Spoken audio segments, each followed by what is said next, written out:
Hello everyone and welcome to UGC NET Mentor guys. आज हमारी revision series 4.0 की class number 9 है। आज हम डिस्कस करेंगे पीपल डेवलपमेंट एनवायरनमेंट के most important most repeated topics, जहां से मोस्ट ऑफ द टाइम आपके एग्जाम में क्वेश्चन पूछे जाते हैं। तो गाइस यहाँ पर कंप्लीटली एग्जाम टारगेटेड रिवीजन मैं आपको करवा रहा हूँ। इससे पहले हम 8 क्लास ऑलरेडी ले चुके हैं, जहां पर हमने यूनिट 1 से टीचिंग एप्टीट्यूड से लेकर के आईसीटी तक सभी यूनिट्स को मिनिमम टाइम में आपको सभी यूनिट्स को मैंने रिवाइज करवा दिया है। तो मेक श्योर आप स्टार्टिंग की क्लासेस को भी देखिए, इससे आपकी पेपर 1 की कंप्लीट रिवीजन जो है अच्छे से हो जाएगी। इस कंप्लीट रिवीजन सीरीज 4.0 की प्लेलिस्ट का लिंक मैं description box and comment box में अवेलेबल करवा दूंगा। तो मेक श्योर आप स्टार्टिंग की क्लासेस भी फॉलो करें। This is about me. जैसे कि आप सभी को पता होगा, अभी तक आपने इस चैनल को सब्सक्राइब नहीं किया है, सो मेक श्योर चैनल को सब्सक्राइब जरूर कर लें, बिकॉज अभी कुछ दिनों में एग्जाम स्टार्ट होने वाले हैं आप सभी के, और मैं आपको यहाँ पर डेली बेसिस पर रेगुलर बेसिस पे एग्जाम एनालिसिस की वीडियोस लेकर के आऊंगा, जिसमें आपको पता चलेगा किस तरह के क्वेश्चन पूछे जा रहे हैं।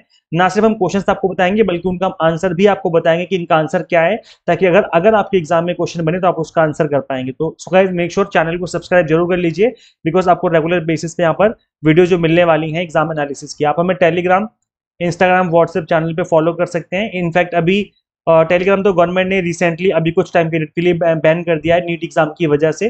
तो आप हमें व्हाट्सएप चैनल पे जरूर फॉलो करें। व्हाट्सएप चैनल पे मैं आपको फ्री में क्विज भी करवाऊंगा, प्रैक्टिस चलती रहेगी आपकी। और इसके अलावा क्लासेस के जो लिंक है मैं आपको वो भी शेयर करता रहूंगा। तो इसका जो लिंक है इस व्हाट्सएप चैनल का, मैंने description box and comment box में आपको अवेलेबल करवा दिया है। एक मोस्ट रिपीटेड पीवाईक्यू सीरीज आप इसको भी फॉलो कर सकते हो। इसमें हमने पेपर 1 की ऑल यूनिट्स के यूनिट वाइज हमने रिपीटेड जो मोस्ट रिपीटेड पीवाईक्यूज है, जहां से most of the time question बनते हैं, उस सीरीज को हमने यहाँ पर बना रखा है आप सभी के लिए। तो आप इस सीरीज को भी फॉलो कर सकते हो, पीवाईक्यूज की आपकी अच्छे से प्रैक्टिस हो जाएगी। इस सीरीज का लिंक भी मैं आपको description box and comment box में अवेलेबल करवा दूंगा। इससे पहले हम आगे बढ़े, एक छोटा सा अनाउंसमेंट आप सभी के लिए। तो गाइस देखो, यूजीसी नेट एग्जाम को फर्स्ट अटेम्प्ट में क्रैक किया जा सकता है अगर आप एग्जाम टारगेटेड स्टडी करें स्टार्टिंग से। हम आपको paper 1 commerce management pol science पढ़ाते हैं। तो अभी आप जून 2026 के लिए तो हमने 1 मंथ का कोर्स अवेलेबल करवाया था, तो आप चाहें तो इसको इनरोल कर सकते हैं। इनफैक्ट हमने दिसंबर 2026 के लिए जो कि 6 मंथ वाला कोर्स है, हमने वो भी अवेलेबल करवा दिया है। तो आप चाहें तो उसमें भी इनरोल कर सकते हैं। 6 मंथ वाला अगर आप इनरोल करते हो तो उसमें आपका जून एग्जाम भी कवर हो जाएगा और दिसंबर एग्जाम भी कवर हो जाएगा। तो आप 6 मंथ वाला कोर्स कंसिडर कर सकते हैं। कंप्लीट कोर्सेज में जो लैंग्वेज है बायलिंगुअल है, 100 mock test and PDF notes हैं, जिसके थ्रू आपके मल्टीपल टाइम रिवीजन और प्रैक्टिस होती रहेगी। गाइस करना क्या होगा, आपको सिंपली गूगल प्ले स्टोर से एग्जाम मेंटर ऐप इंस्टॉल कर लेनी है। अगर आप iOS यूजर हैं तो उसका लिंक हमने आपको अलग से इसी वीडियो के description box and comment box में अवेलेबल करवा दिया है। तो चलिए गाइस कंटिन्यू करते हैं। तो सबसे पहले दो टॉपिक हमें पढ़ने हैं, एक एमडीजी और एसडीजी, क्योंकि ये एग्जाम के लिए काफी इंपॉर्टेंट है। यहाँ से बार बार क्वेश्चन बनते हैं एग्जाम में। तो एमडीजी क्या है, इसकी फुल फॉर्म है मिलेनियम डेवलपमेंट गोल्स। ये बनाए गए थे 2000 में और 2015 तक इनको अचीव करने की बात कही गई थी। अब इसके अंदर टोटल कितने गोल्स हैं, इसके अंदर टोटल 8 गोल्स हैं। 8 गोल्स जो है इनके अंदर इनकी बात कही गई है। सो यहाँ पर अब देखा जाए तो ये इनका लक्ष्य था कि गरीबी, भुखमरी, बीमारी, निरक्षरता, पर्यावरण और महिलाओं के खिलाफ भेदभाव को संबोधित करने पर केंद्रित था।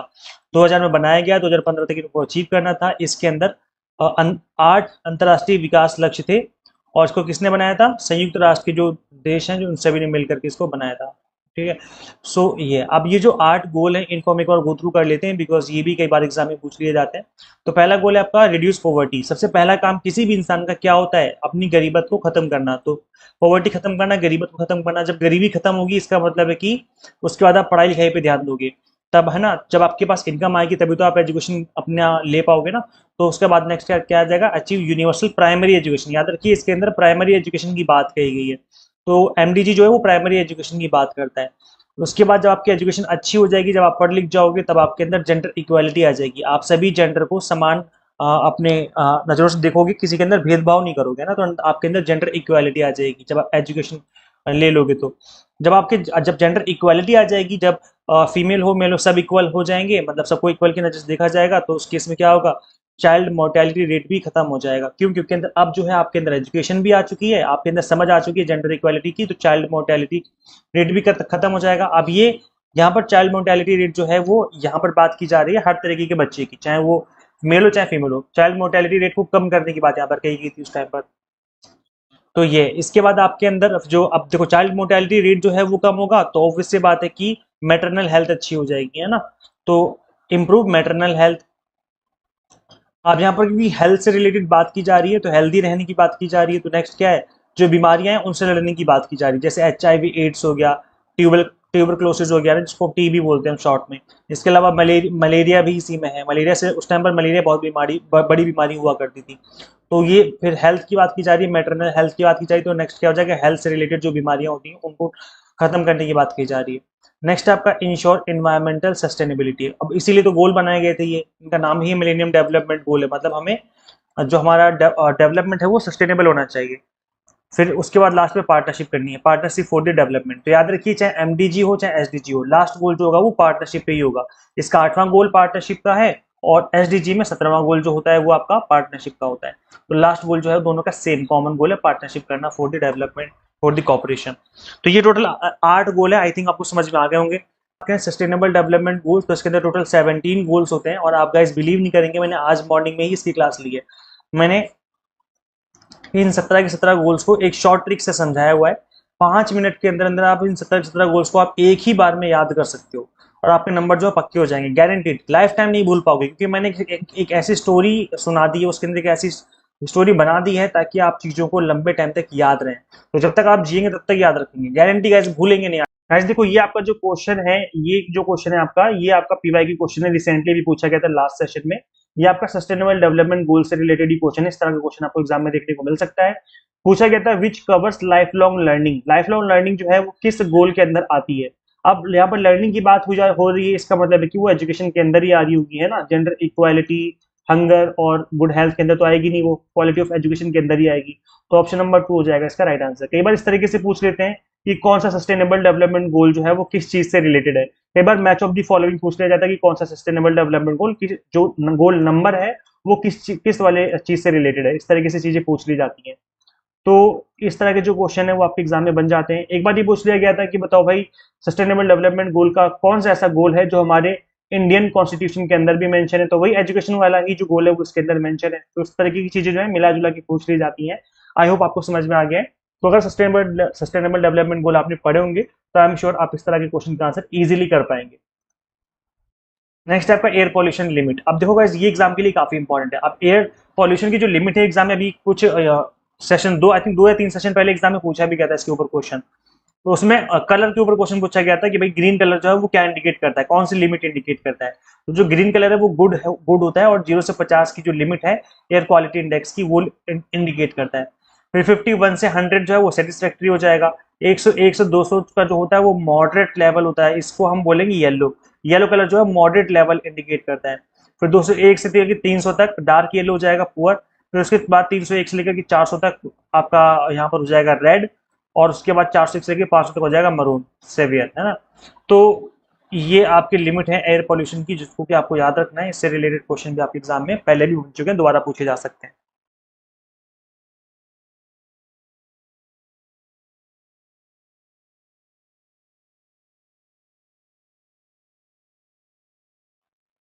इसके अलावा guys देखो, जो नेक्स्ट इंपॉर्टेंट थिंग है दैट इज नॉइस पॉल्यूशन। ये भी एग्जाम के लिए काफी इंपॉर्टेंट है, यहाँ से भी एग्जाम में क्वेश्चन बार बार बने हैं इससे पहले। तो इसके अंदर ना इंडिया में इन्होंने क्या किया है कि कोड दे रखा है।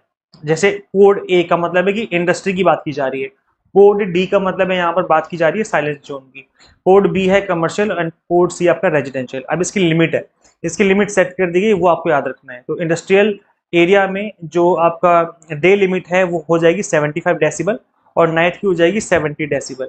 कमर्शियल एरिया में डे की लिमिट है 65 डेसिबल, और नाइट की है 55 डेसिबल। अगर हम बात करें रेजिडेंशियल की, तो यहाँ पर एरिया में, इस एरिया में 55 है डे टाइम में, और 45 है नाइट टाइम में। फिर हम बात करें साइलेंस जोन की, तो इसकी है 50 है आपकी डे टाइम में, और 40 हो जाएगी आपकी नाइट टाइम में। तो सबसे मिनिमम इसी की होती है साइलेंस जोन की। अब आप इस तरीके से याद कर लीजिए इसको, ये सबसे कम जो है साइलेंस जोन में होगा, जो कि 40 से स्टार्ट होगा।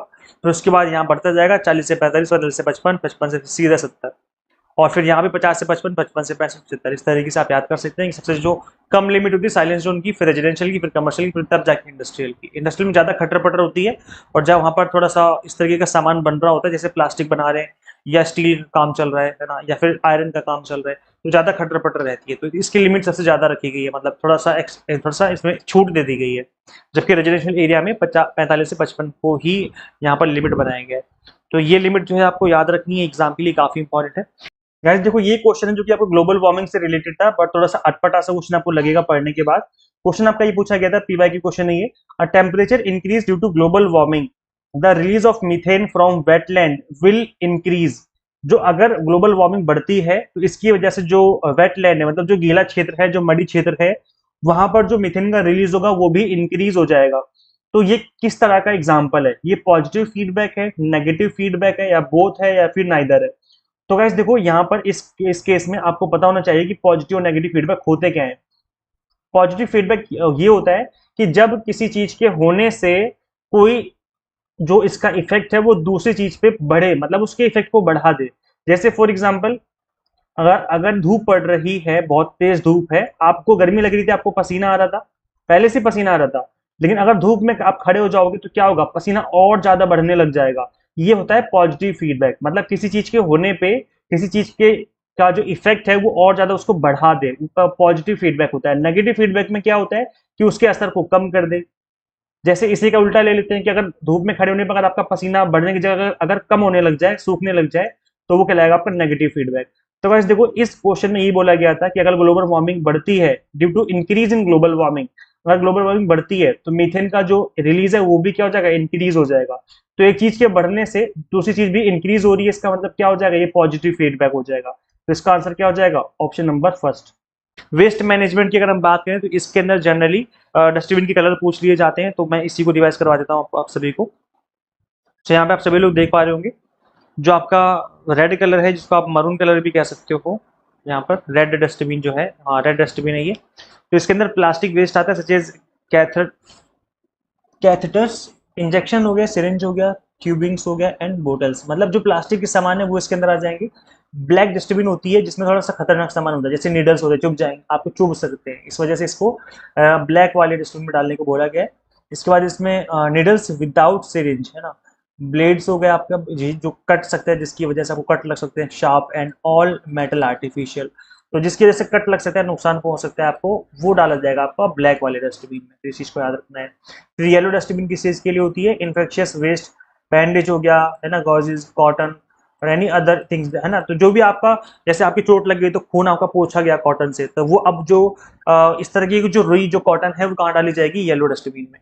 तो येलो डस्टबिन इस तरह के काम में आती है। फिर आता है ग्रीन डस्टबिन, जिसमें आपको नाम से पता चला होगा, ग्रीन का मतलब है कि इसमें जो ऑर्गेनिक वेस्ट है वो डाला जाता होगा ना, जैसे ऑफिस का स्टेशनरी हो गया, डिस्पोजेबल पेपर हो गया, cup, tissue paper, domestic domestic purpose, kitchen का जो वेस्ट होता है वो भी इसी के अंदर आएगा। तो ग्रीन के नाम से मतलब क्या है कि उसके अंदर ग्रीन तरीके का जो सामान है छोटा मोटा वो आ जाएगा। फिर जो आता है लास्ट वाला आता है ब्लू डस्टबिन। अब इसके अंदर कौन कौन से सामान आते हैं? All type of glass bottles and artificial out carded and discarded medicine. तो जो मेडिसिन हो गई, जो एक्सपायर्ड मेडिसिन हो गई, वो आ जाएगा है ना। इसके अलावा जो ग्लास बोटल्स हो गए वो सब इसके अंदर आ जाएंगे, आर्टिफिशियल एंड आउट कार्डेड जो मेडिसिन वगैरह होगी जो एक्सपायर हो जाएगी वो भी इसी के अंदर आ जाएंगे। अब हम नेक्स्ट करेंगे, ये देखो गाइस, इस तरह का टॉपिक है जो कि एग्जाम के लिए 5 स्टार रेटिंग वाला टॉपिक है, क्योंकि यहाँ से क्वेश्चन बार बार बन चुके हैं आपके और इस बार भी बन सकते हैं।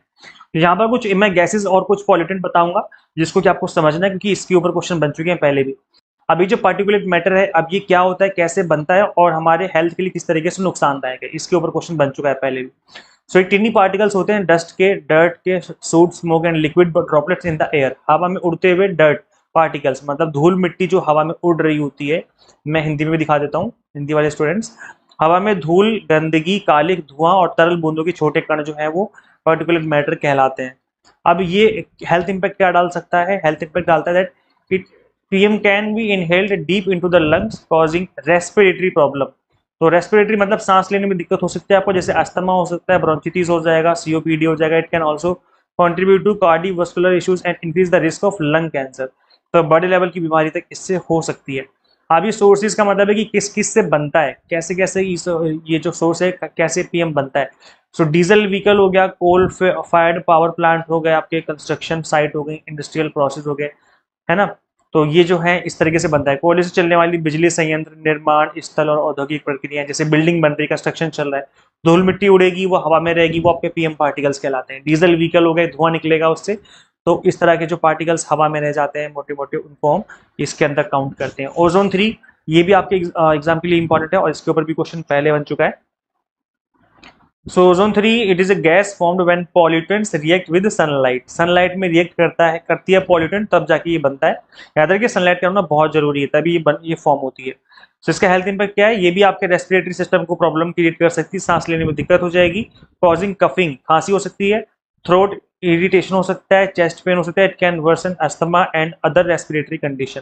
तो ये जो सांस से रिलेटेड बीमारियां हैं उसमें प्रॉब्लम क्रिएट कर सकता है। अब इसके सोर्सेज क्या है, formed by reaction of pollutants like nitrogen oxide and volatile organic compounds in the presence of sunlight. याद रखिए कि ये खुद कभी नहीं बनता, ये रिएक्शन करके बनता है। रिएक्शन होता है किसका, पॉल्यूटेंट्स के साथ, जैसे कि नाइट्रोजन ऑक्साइड हो गया या वोलेटाइल ऑर्गेनिक यानी कि वीओसीज हो गए। ये सनलाइट में जब रिएक्ट करते हैं तब जाके ओजोन लेयर बनती है, ओजोन 3 बनती है। अब ओजोन लेयर, ये वो वाली ओजोन लेयर नहीं जो आसमान में होती है, वो नहीं है ये, और ये है ग्राउंड वाली, ग्राउंड लेवल वाली, जिसमें जो हमारे सांस की थ्रू हमारे शरीर के अंदर चली जाती है और हमें नुकसान पहुंचाती है। तो आई थिंक आपको समझ में आ गया, हिंदी मीडियम वाले कैंडिडेट समझ में आ गया आपको, है ना। खांसी, गले में जलन हो गया, सीने में दर्द हो गया, अस्थमा, इस तरह की बीमारियां जो है इससे हो जाती हैं। नेक्स्ट आपका कार्बन मोनोऑक्साइड। अब ये जो है बीमारी, ये भी बीमारी फैला सकती है। ये कलरलेस होती है, ऑर्डरलेस होती है, मतलब ना तो बदबू आएगी ना ही इस पे इसका कोई कलर होता है। It is gas produce by incomplete combustion of fuel, मतलब जब फ्यूल हम जला रहे थे वो कंप्लीट तरीके से जल नहीं पाए, जिसकी वजह से इस तरह की गैस बन जाती है। ये भी आपके रेस्पिरेटरी प्रॉब्लम क्रिएट कर सकती है। Reduce the blood's ability to carry oxygen, मतलब आपके ब्लड के अंदर इस तरह की जो एबिलिटी होती है जो हमारे शरीर के कोने कोने तक ऑक्सीजन लेके जाता है ब्लड, उसकी क्षमता को कम कर देगी, खत्म कर देगी। लीडिंग टू हेडेक, आपको हेडेक, सर दर्द हो सकता है। डिजीनेस, मतलब आपको थकावट से फील हो सकती है, नींद आ सकती है, इस तरह का लगेगा आपको। इन हाई कॉन्सेंट्रेशन, और डेथ भी हो सकती है अगर ज्यादा कॉन्सेंट्रेशन में ले लिया आपने तो। कार्बन मोनोऑक्साइड के केस आपने देखे होंगे, जब हम लोग क्या करते हैं, अंगीठी जलाते हैं, अंगीठी जला करके और खिड़की दरवाजे बंद करके सो जाते हैं, तो आपने देखा होगा सुबह तक डेथ हो जाती है। ऐसे कि कई बार न्यूज में भी आपने देखा होगा, इस तरह का जो हो चुका है, पहले भी काफी बार न्यूज आ चुकी है। तो ये जो है कार्बन मोनोऑक्साइड की वजह से होता है कि जब जो है आपके अंदर ऑक्सीजन ही नहीं जाती, और जो ये जो गैस होती है ये आपके अंदर जो खून है उसके अंदर ऑक्सीजन मिलने नहीं देती, दिक्कत हो जाती है इसकी वजह से, है ना। तो समझ में आ गया ना कि अधूरा दहन से उत्पन्न एक रंगहीन गंधहीन गैस है, और ये क्या है, रक्त की ऑक्सीजन ले जाने वाली क्षमता को कम कर देती है, जिससे सर दर्द हो सकता है, चक्कर आ सकते हैं आपको, और मृत्यु भी हो सकती है। मोटर वाहन से फैलती है, गैस स्टोव से फैलती है, ईंधन जलाने वाले अन्य उपकरणों से फैल सकती है। ठीक है, समझ में आ गया, मतलब ईंधन जलाने से फैलेगी। Motor vehicle, gas stoves and other appliances but burn fuel, तो इन सबसे जो है ये गैस फैलती है। नाइट्रोजन डाइऑक्साइड जो है वो क्या करती है, reddish brown gas produce by burning fossil fuel, तो फॉसिल फ्यूल जलाने से एक रेड कलर की ब्राउन गैस निकल सकती है जो कि नाइट्रोजन डाइऑक्साइड होती है। हेल्थ इंपैक्ट क्या होता है, रेस्पिरेटरी सिस्टम को प्रॉब्लम क्रिएट करती है, सांस लेने में दिक्कत हो जाएगी, अस्थमा हो सकता है, increase susceptibility to the respiratory infection, it also contributes to the formation of smoke and acid rain. तो ये चीज याद रखिए क्योंकि इससे रिलेटेड क्वेश्चन बन चुका है कि एसिड रेन किस गैस की वजह से हो सकता है या होता है, नाइट्रोजन डाइऑक्साइड, ये कंट्रीब्यूट करती है एसिड रेन होने में, है ना।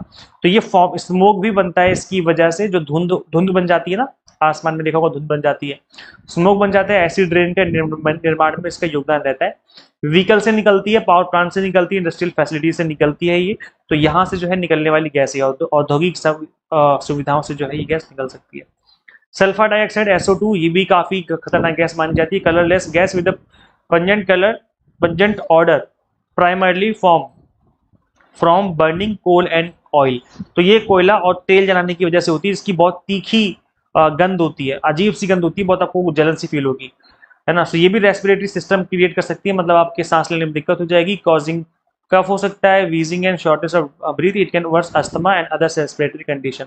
तो वही है, जितनी भी ज्यादातर जो गैसें वो आपके सांस लेने की क्षमता को प्रॉब्लम क्रिएट करती है ना। तीखी तीखी गंध इससे फैलती है, मुख्य रूप से कोयला और तेल जलाने से ही फैलती है, और ये आपकी खांसी हो सकती है, घबराहट हो सकता है, आपको घरघराहट हो सकती है, गले में सांस लेने में तकलीफ हो सकती है, और इस तरह की जो बीमारियां होती हैं। अब ये फैलता कैसे है, बर्निंग फॉसिल फ्यूल, मतलब आप जब जीवाश्म ईंधन जलाते हो उससे फैलता है, और इंडस्ट्रियल प्रोसेस यानी कि औद्योगिक प्रक्रियाओं से भी इसी गैस निकलती है। अदर पॉल्यूटेंट में आ जाएगा आपका VOC, that is volatile organic compounds contribute to smoke and can cause eye, nose and throat irritation as well as headache and nausea। तो VOC भी एक इम्पॉर्टेंट एक पॉल्यूटेंट है जो कि आपको याद रखना है। ये स्मोक क्रिएट करता है, मतलब धुंध जम सकती है इससे, और आंखों में, नाक में और आपके गले में हर तरीके से दिक्कत क्रिएट कर सकता है। It can cause neurological damage specially in children, तो बच्चों में जो है ये जानलेवा हो सकता है, दिमाग में, तंत्रिका में जो दिमाग होता है बच्चों को, वहां पर प्रॉब्लम क्रिएट कर सकता है। गाइस देखिए, ये आपका रिसेंटली पिछले सेशन में पूछा गया क्वेश्चन है, PYQ क्वेश्चन है ये आपका। और यहाँ पे आप देखेंगे गाइस कि आप कितना भी स्टडी कर लो, लेकिन कुछ क्वेश्चन ऐसे जरूर होते हैं जिसमें आपको अपना लॉजिकली सोचना पड़ेगा और उसका आंसर जो है वहीं पे आप आंसर सही करके आ सकते हो। तो ऐसे देखो ये क्वेश्चन कुछ कुछ उसी तरीके का क्वेश्चन है जिसमें आपको थोड़ा सा अगर लॉजिकली सोचेंगे तो आप इसका आंसर वहीं पे इमीडिएटली कर सकते हैं। मैं थोड़ा इसका जूम कर देता हूँ। तो असरसन रीजन बेस्ड क्वेश्चन है। असरसन है a windmill will be more effective if it is placed at higher elevation above the ground than a lower one. अगर एक ऐसी विंड मिल है, पवन चक्की जिसको हम लोग बोलते हैं, जो कि ऐसे लगी हुई है, यहाँ पर पवन चक्की लगी हुई इस तरीके से, और एक पवन चक्की लगी हुई है इससे थोड़ी सी ऊंची हाइट पर और ऊंचे एलिवेशन के साथ यहाँ पे लगा रखी है आपने ऐसे करके। तो आप बताओ ये ज्यादा इफेक्टिव होगी फिर ये वाली ज्यादा इफेक्टिव होगी? ऑब्वियस सी बात है ज्यादा इफेक्टिव होगी। जितना ज्यादा एलिवेशन बढ़ता जाएगा उतना ही ज्यादा वो जो है उसमें हवा ज्यादा लगेगी और उसमें ज्यादा चांसेस होंगे इलेक्ट्रिसिटी बनने के।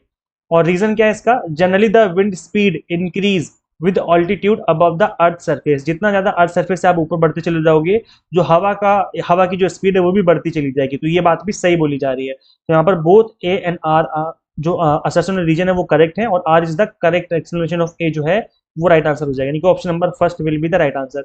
इस तरह के क्वेश्चन भी आपको एग्जाम में देखने को मिलेंगे, जो कि आपने जो पढ़ा है, जो आपने पढ़ाई करी है, अदर देन दैट आपको थोड़ा सा लॉजिकली सोचना होगा, तो भी आप इस तरह के क्वेश्चन का जो आंसर है वो इजीली कर पाएंगे। तो इस तरह के क्वेश्चंस को भी आप आराम से अटेम्प्ट कर पाएंगे एग्जाम में।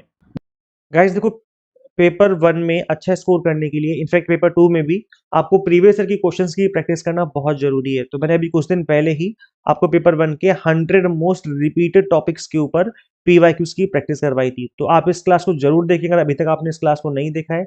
इस क्लास का लिंक मैं आपको इसी वीडियो के डिस्क्रिप्शन बॉक्स में, कमेंट बॉक्स में अवेलेबल करवा दूंगा, ताकि आप इस क्लास के थ्रू प्रैक्टिस भी कर सकें। मैंने इस क्लास में ना सिर्फ क्वेश्चंस करवाए हैं, बल्कि मैंने सभी क्वेश्चंस का एक्सप्लेनेशन भी आपको समझाया, वो भी बहुत ईजी वे में। तो आप इस क्लास को जरूर देखें, डेफिनेटली इससे जो है आपको प्रैक्टिस करने में क्वेश्चंस की बहुत हेल्प मिलने वाली है। तो इस क्लास को देखें, इसका लिंक मैं description box and comment box में पिन कर दूंगा। यहाँ पर जो मैंने आपके सामने स्क्रीन पे डाला हुआ है, ये आपके सिलेबस का ही मैंने स्क्रीनशॉट लगाया हुआ है यहाँ पर। ये इन्वायरमेंटल प्रोटेक्शन एक्ट, इसके अलावा आप देख सकते हैं यहाँ पर जो भी यहाँ पे आपके सामने अग्रीमेंट है, प्रोटोकॉल से, जिनको हमें डिस्कस करना है। तो आज की इस क्लास में हम इन सभी को डिस्कस करने वाले हैं ब्रीफली। चलिए डिस्कस करते हैं। सबसे पहला है इन्वायरमेंटल प्रोटेक्शन एक्ट 1986 में बना था ये। और क्यों बना था? इसका सबसे बड़ा रीजन था भोपाल गैस ट्रेजेडी। उस टाइम पर आप सभी को पता है कि इंडिया का एक बहुत बड़ी गैस ट्रेजेडी रह चुकी है ये हुई थी 2 दिसंबर 1984 में। तो उसके बाद गवर्नमेंट ने सोचा कि हमें एनवायरमेंटल प्रोटेक्शन एक्ट बनाना चाहिए जिससे हम इस तरह की ट्रेजेडी को रोक सकें। सो इसका ऑब्जेक्टिव क्या था, हिंदी में भी दिया हुआ है। उद्देश्य क्या था इस एनवायरमेंटल प्रोटेक्शन एक्ट का? पर्यावरण की रक्षा के लिए केंद्रीय और राज्य प्राधिकरणों के बीच समन्वय के लिए एक ढांचा प्रदान करना। क्या इसका मेन ऑब्जेक्टिव क्या था? कोऑर्डिनेशन बढ़ाना, किसके बीच में? सेंट्रल और स्टेट गवर्नमेंट के बीच में, अथॉरिटीज के बीच में, जिससे कि एनवायरमेंट को प्रोटेक्ट किया जा सके। पावर जो है किसके हाथ में दी गई? Authorize the central government to take measures for improving environmental quality and controlling pollution. तो पॉल्यूशन को कंट्रोल करने को लेकर के इसके अंदर जो पावर है सेंट्रल गवर्नमेंट को दी गई। किस तरह का पॉल्यूशन है इसके अंदर कवर है? Air pollution, water pollution, land hazardous substances and noise pollution. तो जितने भी तरह के पॉल्यूशन होते हैं, जैसे कि वायु पॉल्यूशन, जल प्रदूषण हो गया आपका, भूमि प्रदूषण, खतरनाक पदार्थ, ध्वनि प्रदूषण, इन सबसे निपटने के लिए इस एक्ट को बनाया गया था। तो ये काफी पुराने एक्टों में से एक्ट आता है आपका। एनईपीसीसी के ऊपर अभी रिसेंटली क्वेश्चन पूछा गया था, और ये क्या है? इसकी फुल फॉर्म है national action plan on Climate change. इसको लॉन्च किया गया था 2008 में by the prime minister council on Climate change. इसका ऑब्जेक्टिव क्या है? Address climate change through sustainable development. आप सस्टेनेबल डेवलपमेंट और sustainable development goals and millennium development goals दोनों आपको कर लेने इंपॉर्टेंट है। अच्छा, इसके अंदर कुछ 8 मिशंस हैं जिसके ऊपर बार बार क्वेश्चन पूछे गए हैं आपके एग्जाम में। तो ये 8 के 8 मिशन आपको याद कर लेने हैं अच्छे से, ताकि फ्यूचर में अगर क्वेश्चन पूछा जाए तो आप इसका आंसर कर पाए। तो यहाँ पे आप देख सकते हो, पहला मिशन है आपका solar mission, enhanced energy efficiency, sustainable habitat. Water mission, sustaining the Himalayan ecosystem. 5 गोल ये हो गए, मिशन ये हो गए। फिर उसके बाद ग्रीन इंडिया का मिशन आ जाएगा आपका 6th नंबर पे, sustainable agriculture, strategic knowledge in climate change. तो ये गाइज, इसके अलावा मैं बताऊं हिंदी में तो 2008 में इसको लॉन्च किया गया था। सतत विकास के माध्यम से जलवायु परिवर्तन को संबोधित करना इसका एक उद्देश्य है। और 8 मिशन इसके अंदर आते हैं जिसको कि आपको याद कर लेने, क्योंकि एग्जाम में इसके ऊपर बार बार क्वेश्चन पूछे गए हैं। ये 8 के 8 मिशन आपको अच्छे से याद हो जाने चाहिए। तो आप इसका स्क्रीनशॉट ले सकते हैं, अदरवाइज आप इसको वीडियो को पॉज करके यहीं पे बैठ के याद कर सकते हैं। इसके बाद नेक्स्ट प्रोटोकॉल आता है आपका मॉन्ट्रियल प्रोटोकॉल, जो कि 1987 में बनाया गया था। इसका ऑब्जेक्टिव क्या था? Ozone depleting substances, like CFC, chlorofluorocarbon जैसी गैसेस को फेज आउट करना। The most common ODS include, अच्छा इसके अंदर जो ओडीएस सब्सटेंसेज है ना, that is ozone depleting substances, जिसकी वजह से ग्लोबल वार्मिंग होती है और ओजोन जो है डिप्लीट होती है, ओजोन में नुकसान होता है ओजोन लेयर में। तो ओडीएस के अंदर जो मेन गैसेज आती हैं वो आती है क्लोरोफ्लोरोकार्बन, इसके अलावा आती है hydrochlorofluorocarbons HCFCs and halons and methyl bromide. इस तरह के जो गैसेज हैं आपको CFC वगैरह की जो गैसेज हैं, ये जो गैसेज हैं आपके AC में यूज होती थी। इसके अलावा रेफ्रिजरेटर हो गया आपका, एरोसोल हो गया, इस तरह के प्रोडक्ट में जो है इनका गैसेज का यूज होता था। तो इनको फेज आउट करना मॉनिटरी प्रोटोकॉल का एक उद्देश्य है। की अचीवमेंट्स क्या है इसकी? Most successful international environmental agreement, ozone layer recovery under progress. तो ये मोस्ट सक्सेसफुल अग्रीमेंट्स में से एक रहा है, क्योंकि यहाँ से ओजोन जो है लेयर रिकवरी देखी गई इसको बनाने के बाद। अमेंडमेंट हुआ था इसका किगाली में, किगाली जगह का नाम है, किगाली अमेंडमेंट 2016 में हुआ था। Includes phasing down HFCs green house gases, जो ग्रीन हाउस गैसेज हैं जैसे आपकी क्लोरोफ्लोरोकार्बन और जो अलग अलग तरह की गैसेज हैं, इन सभी को फेज आउट करना। तो किगाली में जो है इसका अमेंडमेंट हुआ था एक बार 2016 में। नेक्स्ट है आपका, इसमें है अर्थ समिट, जिसको हम रियो समिट के नाम से भी जानते हैं। रियो एक जगह का नाम है, 1992 में ये समिट हुई थी। सो ये होता है रियो डी जेनेरियो, ब्राजील में एक जगह का नाम है। आउटकम क्या है इसका? एजेंडा 21 इसका एक आउटकम है, blueprint for sustainable development. 3 major treaties बनाई गई इसके अंदर, पहली बनी UNFCCC, फिर बनी CBD और तीसरी बनी UNCCD। इनकी फुल फॉर्म याद कर लीजिए। UNFCCC की फुल फॉर्म है United Nations Framework Convention on Climate change. इसका गोल क्या है, फोकस क्या है इसका फोकस है क्लाइमेट चेंज के ऊपर, कि क्लाइमेट चेंज ना हो और हम इसके ऊपर ध्यान दें। और नेक्स्ट आपकी CBD ट्रीटी है और इसकी फुल फॉर्म है कन्वेंशन ऑन बायोलॉजिकल डाइवर्सिटी। इसका मेन गोल है, फोकस है बायोडाइवर्सिटी को लेकर के, कि जो बायोडाइवर्सिटी है, अलग अलग तरह के पेड़ पौधे जीव जंतु, उनको बचाया जा सके। UNCCD करके है एक, इसकी फुल फॉर्म है United Nations Convention to Combat Desertification. तो भूमि के ऊपर जो पेड़ पौधे हैं, जो डेजर्टिफिकेशन हो रहा है, उसको होने से रोका जा सके, मतलब पेड़ों को कटने से रोका जा सके, डेजर्टिफिकेशन से बचा जा सके, मरुस्थलीकरण जो इसको हिंदी में कहते हैं, का मुकाबला करने के लिए संयुक्त राष्ट्र कन्वेंशन। ठीक है। सो एजेंडा 21 जो है ये किसके अंदर आता है? अर्थ समिट के अंदर आता है, रियो समिट के अंदर ही ये एजेंडा 21 आता है। तो ये आपको याद रखना है, इंपॉर्टेंट है आपके लिए। आप लोगों से ना एक कंप्लेंट रहती है मेरी कि आप लोग अपना फीडबैक देके नहीं जाते हो। देखो गाइस, इस तरह की वीडियोस को बनाने में बहुत मेहनत लगती है, बहुत टाइम लगता है, तो आप अपना फीडबैक दिया करो। अपने कमेंट सेक्शन में बताया करो कि क्लासेस आपको समझ में आती हैं, क्लासेस समझ में नहीं आती हैं, क्लासेस आपको कैसी लगती हैं, क्या आपको क्लासेस अच्छी लगती हैं। आपके उन वर्ड से मुझे मोटिवेशन मिलती है आपके लिए अच्छे से अच्छा कंटेंट क्रिएट करने में, अच्छी से अच्छी क्लासेस क्रिएट करने में। तो आप अपना फीडबैक दिया करो कमेंट सेक्शन में। तो ये है, बाकी आप अपने वीडियोस को, ये की वीडियोस आपके लिए ही हैं गाइस, इसलिए वीडियोस को लाइक किया करो एंड शेयर किया करो उन सभी के साथ जो भी नेट की तैयारी कर रही हैं। अगर आप किसी ग्रुप में ऐड है तो आप वहाँ पे इस वीडियो को शेयर कर सकते हैं, आप अपने व्हाट्सएप स्टेटस पे लगा सकते हैं, ताकि बाकी सभी तक इस तरह की जो वीडियोज है उनको पहुंचाया जा सके। तो आप सभी से रिक्वेस्ट है गाइस, इन चीज़ों पर ध्यान दीजिए, सपोर्ट कीजिए हमें। नेक्स्ट इसमें आपका convention on Biological diversity CBD 1992 में बनाइए। गोल क्या है इसका? Conservation of biodiversity. ठीक है। और sustainable use of its components, fair sharing of benefits from genetic resources. इसका लीगल स्टेटस क्या है? लीगली बाइंडिंग है। मतलब लीगली बाइंडिंग का मतलब ये होगा कि जो भी कंट्री इसको एक्सेप्ट करेगी उसको करना ही पड़ेगा। बायोलॉजिकल डाइवर्सिटी को ध्यान में रख करके चीज़ों को यहाँ पर अपने देश में करना पड़ेगा। लाइक पेड़ पौधों को, जीव जंतु को कटने से बचाना है, मरने से बचाना है। नगोया प्रोटोकॉल हो गया आपका, कार्टेजेना प्रोटोकॉल हो गया, ये दोनों प्रोटोकॉल इससे एसोसिएटेड हैं, CBD से, है ना, कन्वेंशन ऑन बायोलॉजिकल डाइवर्सिटी।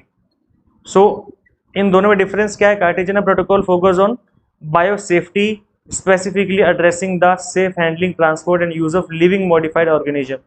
जबकि नगोया प्रोटोकॉल का क्या किसी से डील करता है? With access to genetic resources and their fair and equitable sharing of benefits arising from their utilization. एक बार मैं हिंदी में गो थ्रू करा देता हूँ आप सभी को। तो जो नगोया प्रोटोकॉल है और कार्टेजेना प्रोटोकॉल है, ये दोनों ही संबंधित है किससे? CBD से, that is convention of biological diversity. कानूनी रूप से बाध्यकारी हैं सारे के सारे प्रोटोकॉल आपके।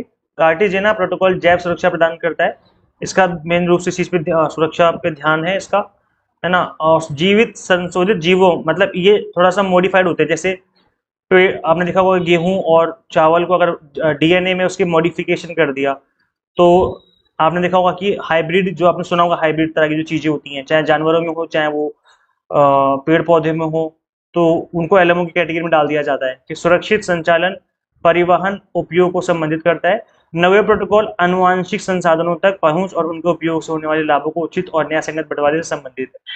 जो भी रिसोर्सेज है उनका इक्विटेबल यूज होना चाहिए।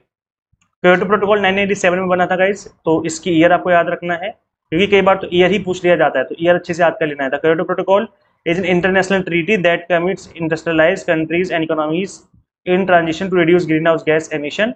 तो याद रखिए, ग्रीन हाउस गैस एमिशन को रोकने के लिए इसको बनाया गया था। ये इसको 1987 में अडॉप्ट किया गया, जबकि ये लागू कब हुआ, 2005 में। तो पहला कमिटमेंट पीरियड था इसका 2008 से 2012 के बीच में, और दूसरा था इसका 2013 से लेकर 2020 में, जो कि दोहा अमेंडमेंट के थ्रू इसको बनाया गया था, दूसरे वाले फेज को, सेकंड अमेंड जो सेकंड पीरियड है, तो दो अमेंडमेंट के अंदर इसको बनाया गया था। क्रिटिसिज्म जो रहा है इसका, आलोचना जो रही है, lagged participation from major emitters like USA. बड़े बड़े अमेरिका जैसे देश इसको मतलब पार्टिसिपेट अच्छे से नहीं कर पाए इस प्रोटोकॉल में। And developing nation had no binding targets. तो जो डेवलपिंग नेशन है उनके लिए भी कोई बाइंडिंग टारगेट्स थे नहीं, तो इस वजह से ये जो है पूरी तरीके से काम नहीं कर पाया जिस तरीके से करना चाहिए था। वैसे बता दूं, इसके अंदर 6 गैसेज आती हैं जो कि एग्जाम के लिए इंपॉर्टेंट है। तो क्योटो प्रोटोकॉल के अंदर 6 main gas green house gases, इनका नाम है आप लोग याद कर लीजिए। कार्बन डाइऑक्साइड हो गई, CO2, मीथेन, नाइट्रस ऑक्साइड हो गई, हाइड्रोफ्लोरोकार्बन हो गया, परफ्लोरोकार्बन हो गया, एंड सल्फर हेक्साफ्लोराइड हो गया। तो these gases are collectively known as Kyoto basket, इनको क्योटो बास्केट के नाम से जाना जाता है। तो ये 6 गैसेज है जिनके नाम आपको याद कर लेने हैं, बिकॉज एग्जाम में कई बार इन गैसेज से रिलेटेड क्वेश्चन पूछे गए हैं पहले भी, और दोबारा से पूछे जा सकते हैं। तो समझ में आ गया क्योटो प्रोटोकॉल कब बनाया गया था, 1987 में, जबकि इसको लागू कब हुआ, ये 2005 में लागू हुआ था। पहला जो प्रतिबद्धता अवधि है ये 2008 से 12 हुई है, फिर दोहा संशोधन के थ्रू 2013 से 2020 तक का पीरियड इसको एक्सटेंड किया गया। अमेरिका जैसे प्रमुख जो देश रहे हैं यहाँ पर इसके में भागीदारी का अभाव पाया गया, मतलब ये लोग अच्छे से इस प्रोटोकॉल को नहीं माने, नहीं फॉलो करे इन लोगों ने। और विकास देशशील भी इसमें बाध्यकारी लक्ष्य नहीं थे, तो विकासशील देशों ने भी इस चीज पर ध्यान नहीं दिया। अब आपको पता चल गया होगा कि इस प्रोटोकॉल की वजह से कोई ज्यादा खास फायदा हुआ नहीं दुनिया को। इस वजह से फिर नया अग्रीमेंट बनाया गया था, पेरिस अग्रीमेंट। अब इसने रिप्लेस कर दिया क्योटो प्रोटोकॉल को, 2015 में इसको बनाया गया, इसने रिप्लेस कर दिया। था Paris agreement adopted in 2015 effectively replaced the Kyoto Protocol. While the Kyoto Protocol primarily focused on developed nation, the Paris Agreement includes all major greenhouse gas emitters in setting targets for reducing emission. तो यहाँ पे आपको पता लग रहा होगा, साफ साफ लिखा हुआ है, that is Kyoto Protocol primarily focused on developed nation. इसका मेन काम था Kyoto Protocol का कि जो डेवलप्ड नेशन है उस पर फोकस किया जाए कि भाई आप लोग ज्यादा पॉल्यूशन ना फैलाएं, आप लोग ग्रीन हाउस गैसेज ना फैलाएं। जबकि पेरिस एग्रीमेंट का के अंदर जो नया एग्रीमेंट बनाया गया, इसके अंदर सभी पे ध्यान दिया गया कि जो भी ग्रीन हाउस गैस फैला रहा है, चाहे वो डेवलप हो चाहे वो डेवलपिंग हो, सभी को रिड्यूस करना चाहिए इसका एमिशन। गोल क्या था इसका इसका इसका गोल याद कर लीजिए, बिकॉज गोल के ऊपर भी एग्जाम में क्वेश्चन पूछा गया है आपके। तो गोल ये था कि दैट ग्लोबल वार्मिंग को लिमिट करना, 2 डिग्री से नीचे लेकर के आना above pre industrial level, within ambition to limit it to 1.5 degree Celsius. मतलब 1.5 डिग्री सेल्सियस तो कर ही देना है, कुछ भी हो जाए, लेकिन हमें 2 डिग्री तक लेके जाना है, ऐसा इन्होंने इसके अंदर लिखा। फीचर्स क्या थे इसके, वॉलेंट्री नेशनल टारगेट, मतलब हर कंट्री का अपना अपना टारगेट होगा, वॉलेंट्री तरीके से तो वो अपना कंट्री टारगेट सेट करे, उसको अचीव करे। As a nationally determined contribution, NDCs, याद रखिए एनडीसीज है ना, are climate action plan that countries develop and submit to the United Nations Framework Convention on Climate Change, UNFCC की फुल फॉर्म में याद रखिए। लीगली बाइंडिंग इसके अंदर चीजें रही हैं, कोई टारगेट सेट नहीं किया, बट लीगली बाइंडिंग चीजें हैं, प्रोसीजरल है ना। तो ये है ग्लोबल स्टॉक स्टेक, कहाँ गया, ग्लोबल स्टॉक टेक थे, जीएसटी बोलते हैं इसको हम शॉर्ट में। मतलब हर 5 साल में असेसमेंट होगा कि कौन कितना अचीव कर रहा है। तो पहले जो जीएसटी था इसका 2023 में हुआ था COP28 मीटिंग में, है ना, कॉन्फ्रेंस ऑफ पार्टीज बोलते हैं हम लोग कॉप को। और it assess collectively progress made by countries in achieving the agreements long term goals. और जो नेक्स्ट जीएसटी होनी है 2028 में होगी।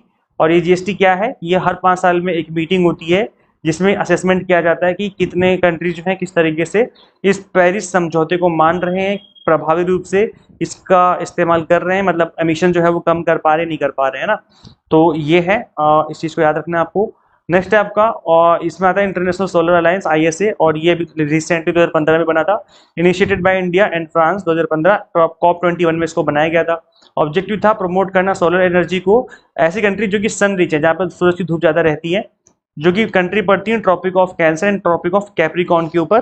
फंक्शंस क्या है इसके, कार्य क्या है, फाइनेंशियल सपोर्ट करना, कोऑपरेशन करना, reducing solar technology cost and promote करना solar application in agricultural water and जो भी रहने सहने मतलब रिहायशी इलाकों में भी, ताकि आप देखा होगा कि गवर्नमेंट भी अब आज के टाइम पर सोलर पैनल लगाने के लिए सब्सिडी दे रही है। तो क्यों दे रही है, क्योंकि यहाँ पर फाइनेंशियल सपोर्ट देना ताकि लोग इस चीज़ को यूज़ कर सकें और जो पुराने फॉसिल फ्यूल हो उन पे बर्डन कम कम हो सके, है ना। तो जो ये जो नए ईंधन है या जो अपना सोलर सिस्टम है, सोलर एनर्जी को यूज़ किया जा सके, क्योंकि रिन्यूएबल एनर्जी है।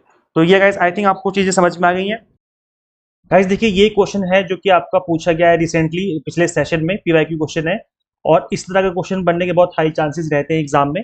तो गाइस देखिए कितना सिंपल क्वेश्चन है, अगर आपने थोड़ा सा भी पढ़ रखा होगा इन प्रोटोकॉल्स एंड अग्रीमेंट्स के बारे में तो आप इसका आंसर कर पाएंगे। क्योटो प्रोटोकॉल 1997 में बना, तो डी का फर्स्ट हो जाएगा और डी का फर्स्ट केवल इन दोनों ऑप्शन में ही है, इसका मतलब ये दोनों ऑप्शन एलिमिनेट हो जाएंगे, फर्स्ट और सेकंड में से कोई एक आंसर होगा। इंटरनेशनल सोलर अलायंस जो है बहुत ही अभी रिसेंट का है, मतलब इन सभी के कंपैरिजन में रिसेंट का है, तो 2015 का हो जाएगा ये, है ना, 2015 में बना था ये। तो ए का हो जाएगा सेकंड, यानी कि ऑप्शन नंबर सेकंड हो जाएगा राइट आंसर। फिर आपका बी का हो जाएगा थर्ड, कन्वेंशन ऑन बायोडाइवर्सिटी, और आपका सी का हो जाएगा फोर्थ, ठीक है, national action plan on Climate change. तो इस तरीके का जो क्वेश्चन है आपके एग्जाम में बनते हैं इस टॉपिक से, तो आप इसका आंसर इस तरीके से इजीली कर पाएंगे। कई बार ये पूछ ले जाते हैं कि बताओ क्योटो प्रोटोकॉल जो है वो किस चीज से रिलेटेड है, ग्लोबल वार्मिंग से रिलेटेड है या फिर ग्रीन हाउस गैसेस से रिलेटेड है, किस चीज से रिलेटेड है, कमेंट सेक्शन में बताओ आप लोग मुझे। चलो चलो आप लोगों से पूछ लेता हूं मैं, बताओ भाई क्योटो प्रोटोकॉल किस चीज से रिलेटेड है, ग्रीन हाउस गैसेस से रिलेटेड है या फिर ग्लोबल वार्मिंग से रिलेटेड है। चलो भाई कमेंट करके बताओ। और ये क्वेश्चन पूछा जा चुका है एग्जाम में पहले आपके कि ये किस चीज से रिलेटेड है। इंटरनेशनल सोलर अलायंस जो है वो किस कंट्री में साइन किया गया था, किस कंट्री ने इसमें जो है सबसे पहले अहम क्या बोलते हैं इनिशिएट किया, मतलब पहल किसने करी, किस कंट्री ने सोचा कि इस तरह का जो है अलायंस होना चाहिए। तो उसमें इंडिया तो है और दूसरी कंट्री कौन सी है बताओ, चलो मुझे कमेंट सेक्शन में बताओ, देखते हैं कि कितने बच्चों को नॉलेज है इस चीज की। देखते हैं आज कमेंट सेक्शन में फटाफट से बताइए आंसर। ये गाइस हमारे लास्ट बैच के टॉपर्स हैं, देखो 99.98 परसेंटाइल तक स्कोर किया है, कॉमर्स स्टूडेंट है ये। तो ये सब हमसे पढ़ रहे थे और इन्होंने बहुत अच्छा स्कोर किया है, आप भी इसी तरह से पढ़ करके अच्छा स्कोर कर सकते हैं। गाइस देखो इस मिनिमम टाइम में तो उतना ही पढ़ाया जा सकता था, लेकिन अगर आप कंप्लीट कंटेंट चाहते हैं तो आप इनरोल कर सकते हैं। इस एग्जाम को फर्स्ट अटेम्प्ट में क्रैक किया जा सकता है अगर आप एग्जाम टारगेटेड स्टडी करें। हमने अभी जून एग्जाम के लिए 1 मंथ वाले कोर्सेज अवेलेबल करवाए थे, बट ये सिर्फ जून एग्जाम के लिए है। अगर आप दिसंबर का टारगेट लेके चल रहे हो दिसंबर 2026 के लिए, तो हमने 6 मंथ वाले कोर्सेज भी आपको अवेलेबल करवा दिए हैं। हमने आपको पेपर 1 पढ़ाया है अपने ऐप के ऊपर, कॉमर्स मैनेजमेंट पॉल साइंस, इन सभी कोर्सेज जो है हमने आपको एग्जाम टारगेटेड कंटेंट आपको अवेलेबल करवा दिए हैं ऐप में, तो आप इनमें इनरोल कर सकते हैं। यहाँ पर कंप्लीट कंटेंट बायलिंगुअल मिलता है, 100 mock test and PDF notes मिल जाते हैं जिसके थ्रू आप मल्टीपल टाइम रिवीजन और प्रैक्टिस कर सकते हैं। गाइस करना क्या होगा, आपको सिंपली गूगल प्ले स्टोर से एग्जाम मेंटर ऐप इंस्टॉल कर लेनी है। अगर आप iOS यूजर है तो उसका लिंक हमने अलग से इसी वीडियो के description box and comment box में अवेलेबल करवा दिया है, तो कंप्लीट कंटेंट हमारा इसी ऐप में अवेलेबल है। तो thank you, share this video with all UGC aspirants and subscribe for UGC update and assistant professor job related updates. Guys इस वीडियो में इतना ही, मिलते हैं फिर नेक्स्ट वीडियो में। Thank you.